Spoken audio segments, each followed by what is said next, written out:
Merci Madame la Présidente, mes chers collègues.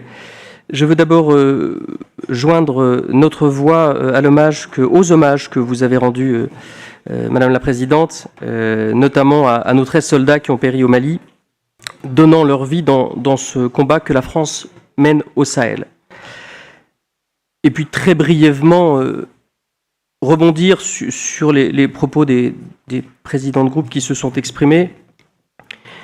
J'ai un point d'accord avec Monsieur Odoul. Vous pouvez vous regarder dans la glace. D'ailleurs, vous le faites et vous semblez aimer ça. Sinon, rien. Et puis, alors pour Monsieur Sauvadet, on ne peut pas vous croire, Monsieur Sauvadet, parce que vous aviez dit que vous alliez être court. Vous n'avez pas été court, vous avez été long. Vous étiez même un peu confus. C'est la seule promesse que j'ai pas tenue. Peut-être, mais vous étiez un petit peu confus. En revanche, je vous ai trouvé écologique parce que j'ai l'impression que vous avez recyclé votre discours de l'année dernière et donc nous partageons ce penchant pour la transition écologique. Non, c'est pas sympa. Deux points que je voulais relever quand même. C'est du coton. C'est du coton avec des épines. Mais vous le direz plus tard. Oh. Bah oui, enfin. Oui, oh, allez, on vous pardonne ça. On vous pardonne pas le reste, mais ça, on va vous le pardonner. Vous donnerez celui de l'an dernier, vous ne l'aviez pas écouté. Deux remarques. Je vous trouve mal fondé à venir nous chercher sur la question de la communication, parce que je me suis laissé aller à regarder les budgets du conseil départemental en la matière. Je n'ai pas le sentiment qu'il y ait matière à nous faire des observations. C'est le premier point, chacun pourra regarder les chiffres. Et deuxième point sur l'agriculture.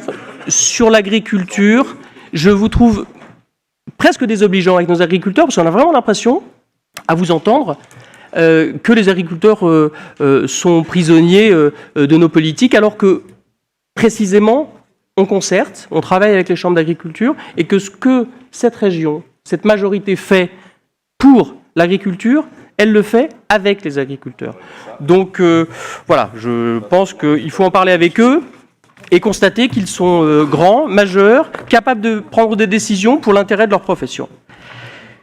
Il y a quelques années, vous vous en souvenez sans doute, c'était Quand la France s'ennuie. Pierre Villançon-Pontet, c'était le 15 mars 1968. Les temps ont changé, aujourd'hui c'est plutôt Quand la France s'inquiète, la France qui marche, celle qui défilait jeudi dernier et hier, partout dans le pays, dans les petites villes et les métropoles. Cette France-là s'inquiète pour la planète et pour les retraites. Et sur ce dernier sujet, les retraites, je crains qu'il n'y ait pas d'embellie à attendre, si j'en crois l'actualité la plus récente. Alors on ne dit plus aujourd'hui sous les pavés la plage, et par une triste ironie, le sable lui-même connaît une pénurie. Dans les cortèges, on lit désormais « fin du monde, fin du mois, même combat ». Eh bien, le voilà trouvé, le mot d'ordre de notre budget régional. Parce que cette majorité, elle a été élue sur un projet de solidarité et de transition écologique, et que ce projet, nous le mettons en œuvre chaque jour depuis le début du mandat. Et pour paraphraser un ancien président de la République, que vous avez bien connu, M. Sauvadet, nous avons commencé dans notre couloir, à fond, et avec ce budget 2020, nous accélérons. Vous aurez reconnu le président dont vous avez été le ministre. Nous le faisons parce que c'est l'ADN de notre majorité. Nous le faisons parce que l'actualité nationale et mondiale le commande. Nous le faisons parce que les inégalités explosent. 400 000 personnes de plus ont basculé dans la pauvreté. 9 millions sous le seuil de pauvreté. 14,7% de la population française. Dans le même temps, les dividendes des sociétés du CAC 40 ont progressé de 12,8%. Pour mémoire, le salaire des patrons de ces sociétés était l'année dernière de 5,77 millions d'euros. Il a lui aussi augmenté de 12%, c'est 277 fois le SMIC, 152 fois le salaire moyen. On comprend que cela puisse donner envie de défiler. Et sur le climat, l'objectif de limiter le réchauffement à 1,5-2 degrés devient de plus en plus irréaliste à mesure que le temps passe. Et la situation ne semble pas s'améliorer. Si on spécule sur une augmentation de 3 degrés, pas moins de 8 milliards de personnes seront exposées à des chaleurs extrêmes, 4 milliards à un stress hydrique, 742 millions à un risque de pénurie d'énergie, 2 milliards seront confrontés à de grosses difficultés agricoles et plus d'1 milliard à des dégradations majeures sur leur lieu de vie. Sur l'environnement, pas question de clause du grand-père, comme le regrettable report à 2040 de l'interdiction du plastique à usage unique. Alors, sommes-nous, dans notre rôle de collectivité régionale, en assumant cette responsabilité, en relevant ce défi? Évidemment oui. Et ce oui, c'est presque un plaidoyer pour la collectivité régionale. Quelle autre collectivité dispose en même temps de la vision stratégique et des moyens pour porter cette double ambition de solidarité et de transition écologique? Pas le bloc communal, à l'évidence, plus les départements, dont certains doivent même rendre des compétences aux métropoles. C'est donc à la région d'agir. Et le budget 2020 est le moyen de cette action. Le budget régional, c'est le bras armé du SRADET. C'est les moyens donnés aux politiques d'aménagement et à la solidarité territoriale. Le budget régional, c'est le levier d'une politique ambitieuse de transport, des nouvelles mobilités. Le budget régional, c'est l'outil de la qualité de l'enseignement, de la formation professionnelle. Le budget régional, c'est l'instrument de la transition écologique, de la massification des énergies renouvelables, de la reconquête de la biodiversité. Ce budget que nous allons voter, c'est aussi celui du soutien à nos agriculteurs, de l'adaptation, de l'accompagnement à l'adaptation de notre outil industriel, du développement local dans nos territoires.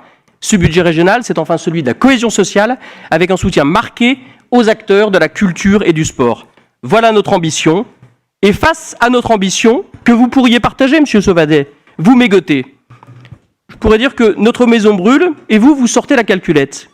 Le besoin de solidarité est criant et vous barguignez pour 25 millions sur 1,6 milliard. 1,25%.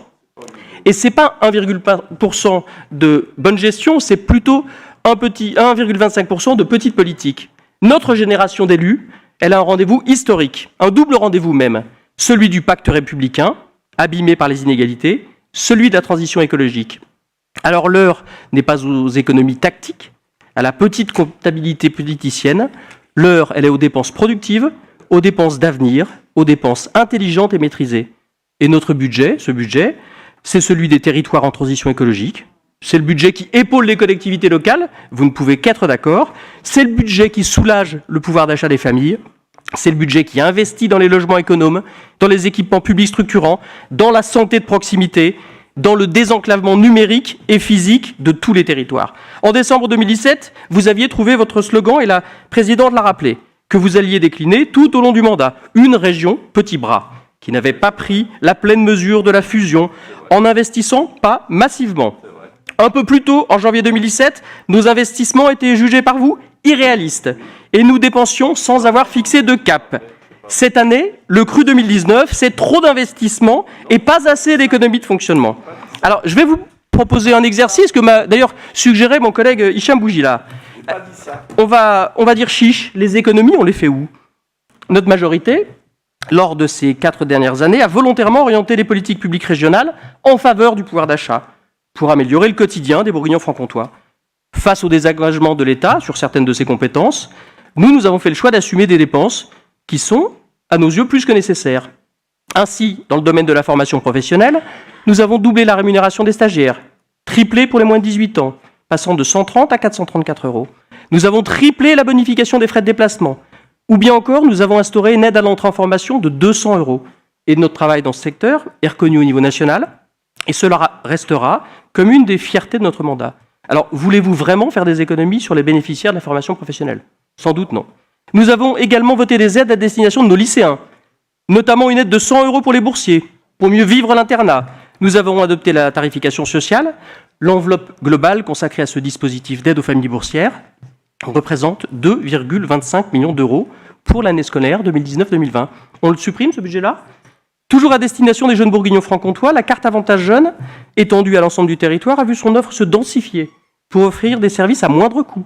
Sur la question des transports, le ticket mobilité pour les trajets domicile-travail en véhicule motorisé, la gamme tarifaire de la SNCF, le prix du transport interurbain sur le réseau Mobigo à 1,50 €, l'aide au permis de conduire. Tout ça, ce ne sont que des exemples, parmi tant d'autres, de toutes nos actions pour favoriser les mobilités, tout en améliorant le pouvoir d'achat. Alors oui, on peut aussi faire des économies sur les transports. Est-ce que vous êtes prêts à les assumer?